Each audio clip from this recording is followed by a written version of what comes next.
under the haircut?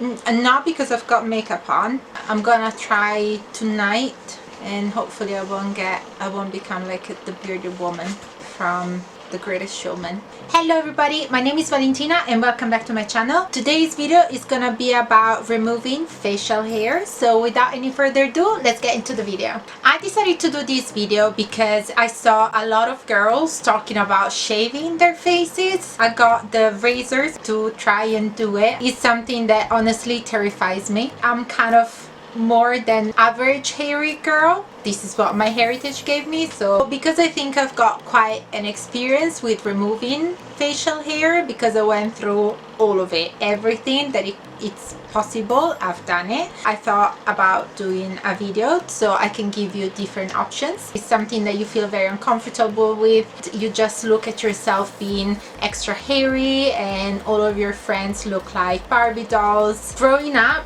having facial hair and real facial hair, it's been a bit of a journey for me, but I learned to live with it. I know I'm not the only person with this issue. When I used to go to the laser clinic, because I tried laser as well, I saw this girl coming in completely covered. I could understand because for a period of time I went around like all covered because I went through a very hairy period. We're gonna get to that in a moment. At one point you're very conscious. After a certain point didn't really bother me. I did look back at my wedding pictures and I could see some where I had like sideburn. I have sideburns here, so I was very conscious of that and it did bug me a little bit. It's just that one picture, but still, you know, it's a beautiful picture anyway. Having that detail, it did bug me. I started to sort of decolorate my upper lip when I was younger. Instead of going straight with the wax, my mom got me this cream. You have it here in the UK as well. You call it Jolene. In Italy is a different brand. Then you apply it and you leave it there for like 10-15 minutes. It was something that I was doing every like 10 days, something like that. At one point I just asked my mom if I could wax. She taught me how to wax myself. At the beginning she was doing it herself. The waxing of my upper lip is something that I still do. Moving forward, I never used razors on my face. That was a thing that my mom always forbid. The only part that was allowed to shave with a razor was my legs, and I still use it. I don't think that I have more hair. Anyway, we're talking about facial hair. Moving forward, 6 months before I was supposed to go to America, so we're talking about 2011, I decided to try laser. I'm not gonna lie, I didn't do that much research. I just knew that it was particularly expensive. I just wanted to get my upper lip done. The reason why was because I wanted to leave and go to America and not having the thing of having to go every week to go and wax my upper lip. Like for me, finding an esthetician has always been so hard.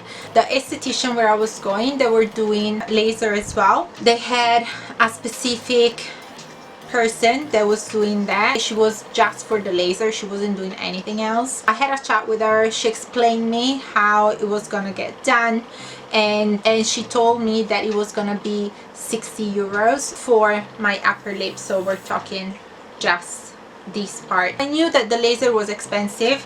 I just decided to trust her. She decided that for 60 euros she was not just gonna do my upper lips, but she was doing my chin as well. My chin was not really something that I was concerned with. It was something that I learned to live with, like the size of my face. The second session that we did, she did under my chin as well.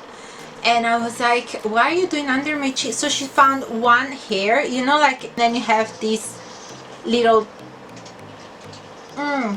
popping out of your chin and or under your chin, and it's just that one hair. So she decided to go with the laser there as well.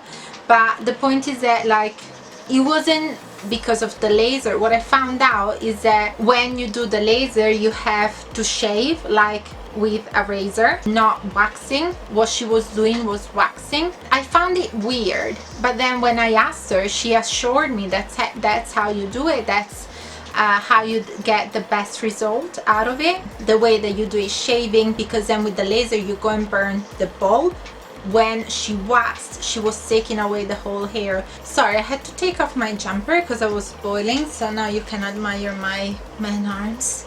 I was getting very blotchy after every treatment, and I thought it was a bit weird. Every time she was like, oh, you will see that next time you will see an improvement, the hair is gonna take longer and longer to grow, don't touch it, don't wax, don't twist, don't do anything.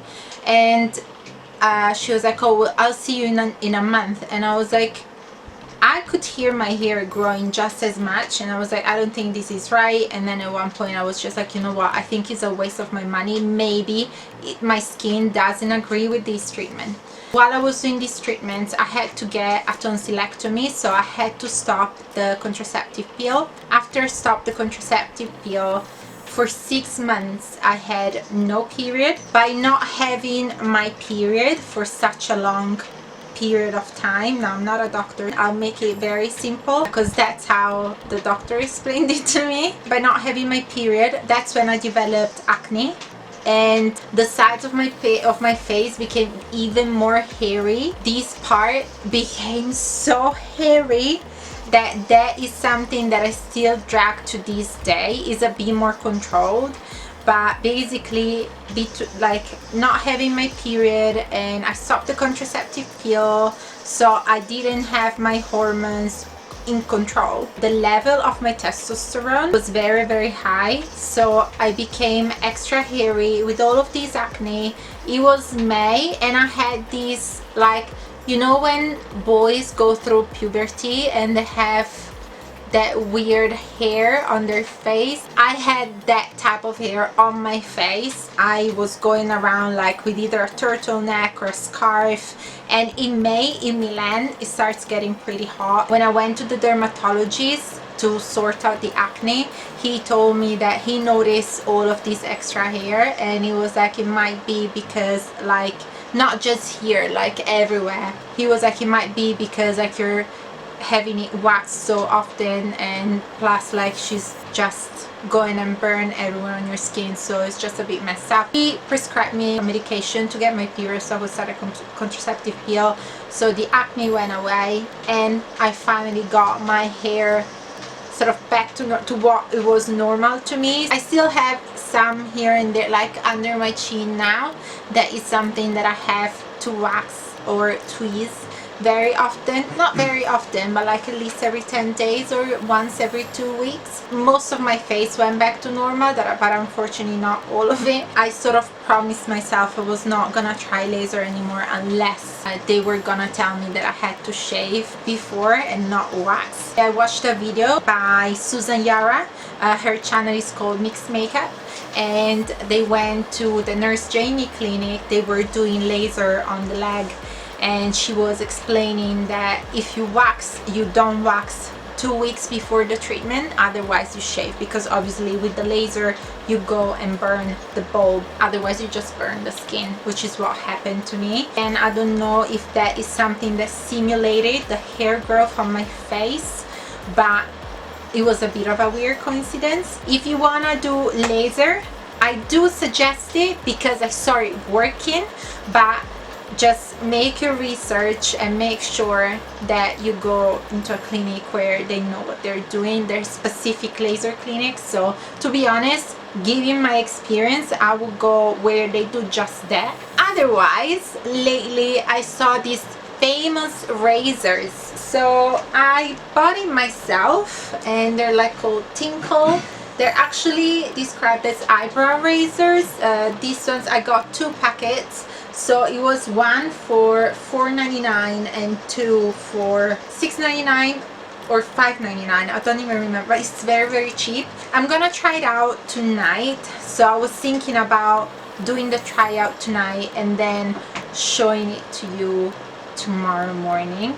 I saw many influencers doing this thing, and they're actually going and shave everywhere because they're saying that it takes off not just the hair, it gets rid of all of the dead skin and pitch fuzz. So on my level, this is not pitch fuzz, this is hair. So I'm a bit terrified because I'm scared that, like, if I'm gonna go and shave, it might actually grow thicker. Although I heard that like all of the estheticians now are saying that when you shave, the hair doesn't actually grow thicker, otherwise we would not have bald men. As a wax, so I have my little wax machine. I'm using this one. This again, I got it off of Amazon and it smells like coconut, that's why I got it. This is pretty delicate on the skin. I heard there's girls allergic to wax. I didn't know that was possible. This is a very good wax if you want a pearl wax. I think I got this one and the little machine to melt it. I think it was like 35 pounds. If you have sensitive skin, like if you're used to waxing, I don't think this is gonna be a problem. This is actually very delicate on the skin. Otherwise, laser, there is that Philips like laser that you can use at home. I saw many people using it. I don't think I would be able to do that on myself. 10 years ago when I've done the laser, I don't know if it's because she was doing it after she waxed, so my skin was already pretty sensitive and she was going with the laser and it was burning my skin like crazy. Like when I tell you I was leaving that shop, like it looked like I had melted red lipstick all over my face. Otherwise, there is threading. I've done threading on my eyebrows and I haven't been touched by an esthetician when it comes to my eyebrows in a very long time.